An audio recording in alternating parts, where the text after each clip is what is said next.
or Ruby Sliders today.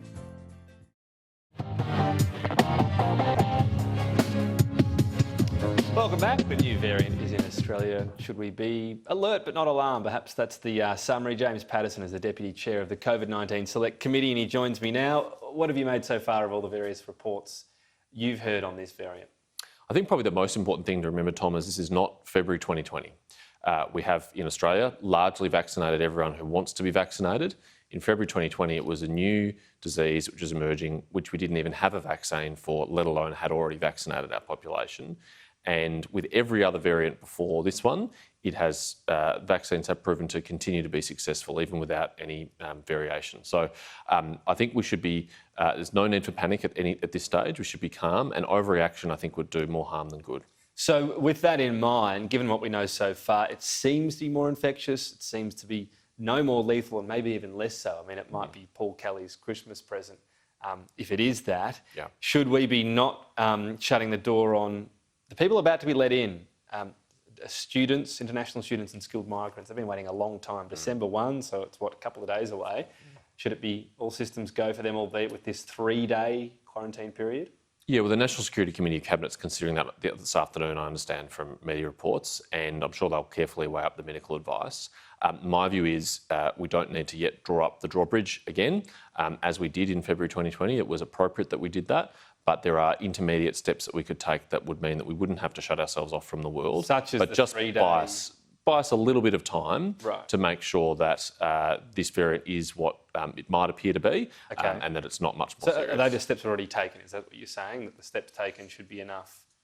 Don't react now, assuming the worst. We should just wait and pause. Yeah, well, so for example, Victoria and New South Wales instituting 3 days of home quarantine. I don't think that's a terribly egregious burden to put on someone who's just come back from overseas to stay in their own home for 3 days and have a test and be negative. That's at the lower end of the scale. I certainly don't think we need to return to hotel quarantine or 14 days quarantine or anything like that on the basis of the evidence that we have so far. Because if the evidence base changes, across, if we react to every single one, is that your point? Exactly. I mean, then you just keep pausing. People will stop coming here. We've already had more than a dozen variants, only a proportion of which are variants of concern, as this one appears to be, and we haven't had to radically change anything other than in response to Delta, which was much more infectious than the original strain.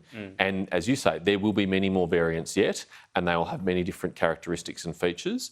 And if we announce new policy and new changes and new border restrictions every time a new variant emerged, then we would never have any certainty at all about international travel, about international trade, and that would be very harmful. The booster shot program. So we've heard today about 415,000 Australians have had a booster, but Greg Hunt also said about 500,000 are eligible.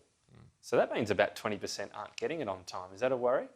Oh, look, I think the most important thing is that people have come forward for their first 2 doses, and we do encourage you to come forward for your 3rd dose, your booster dose. But if people are doing that in their own time across the next few months, that's not a high degree of concern for me. When does it get concerning? When they miss the booster altogether, right? That look, I mean, problem. A lot of people feel like they've done what they needed to do already. They think of being fully vaccinated as having their 2 doses. And I think it will be a process of adjustment for people to realise that having a booster is a really good additional protection, and particularly for those who are vulnerable, who are elderly, who have other illnesses, who are planning on travelling overseas. It's a really good thing to do. In time, I think, and I hope most people will come forward for it. But I know it's a bit of an adjustment for people who are thinking, I've done my 2 jabs, that's enough. Do we need to get their head around that adjustment though? I mean, it sounds as though you think the first 2 are a good protection, and yet we've seen waning protection, particularly for Pfizer, mean we get more surges of it overseas. Isn't it time to get on the front foot and say, this is not done? Everyone that got a first and second, and everyone, if they haven't got that, to get one, but a booster is essential too, isn't it? Yeah, look, I think that's right, Tom. I mean, I've got 2 doses of Pfizer. My protection is waning, and I will be going to get a booster as soon as I'm eligible, because I know that will give me and my family and my community the best protection, and I encourage all Australians to do so as well. Do we need a federally coordinated push for this? I've spoken to several people who have had a booster due. They've gone and got them, but never been texted or reminded about it. Yeah, look, I think that in time there may well be a need for a communications campaign around that to encourage people to come forward. The program's started, why not now? Well, look, I think the priority now is actually just finishing off the first round of vaccinations for people who haven't yet got it, and those people are out there today who still are not vaccinated at all. But the system really can important cope that they with both. come forward. Of course, Right, of course it can. Of course it can. And I'm just, it's nowhere near time to sound the alarm bells or panicking about booster shots. But this is not people panicking. Right, this behavioural economics will just say people need a prod to do things. So 415,000 out of 500 is good, but we're still missing a chunk. The question is, the government has criticised a lot over the vaccine rollout and so on. Well, this could be the point at which you say, why delay sending out this program? A text message, it might happen a couple of weeks before you're due. I just don't understand the harm in that. It could get... Yeah, look, that might well be appropriate, Tom. I'm not taking issue with that at all. And I know states and territories have had programs like that in place between the first and second doses, reminding people to come forward or even automatically booking them in for their second dose. We can look at all those things, but it is important to remember you have very good protection from the first 2 doses, and a third dose, a booster dose, will give you that additional protection, as you say, as Pfizer in particular appears to wane. Pick up on Peter Dutton's speech because, of course, you're chair of the Intelligence Security Committee. He was speaking about, again, Taiwan tensions and very specifically mentioning China as well. Yes. He thinks if China takes Taiwan, Senkaku Islands are next, essentially promoting what appears to be a modern sort of form of domino theory. Do you agree with that? Look, I thought Peter Dutton's speech on Friday I attended was very sober, very measured and very factual. And I think there's very little that anyone can argue with on a factual basis. I think it is self-evidently the case when you look at China's own ambitions within the region that it is not limited to annexation of Taiwan. It includes the Senkaku Islands, and that if you talk to the Japanese government about their concerns about that, they are very real. Okay, so do you think, though, is it Senkaku and next? Is this a domino theory the Australian government now believes is essentially in place? Well, it's our hope to prevent it even from starting in the first place by, along with our allies and most importantly the United States, contributing to a very credible deterrent around any military solution to any of these problems. So what's after Senkaku if it's sort of... Is that not where it ends either?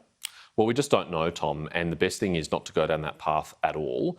And we're playing our part by being very clear about our intent and upgrading our capability so that collectively with the United States and Japan and the United Kingdom and others in the region who take an interest, that we are discouraging China from going down a militaristic path. Just finally, we spoke last week about the initial comment from Peter Dutton. It was inconceivable we wouldn't come to Taiwan's aid if the US took action, he said. Yep. You cited Joe Biden's comment saying the US would act.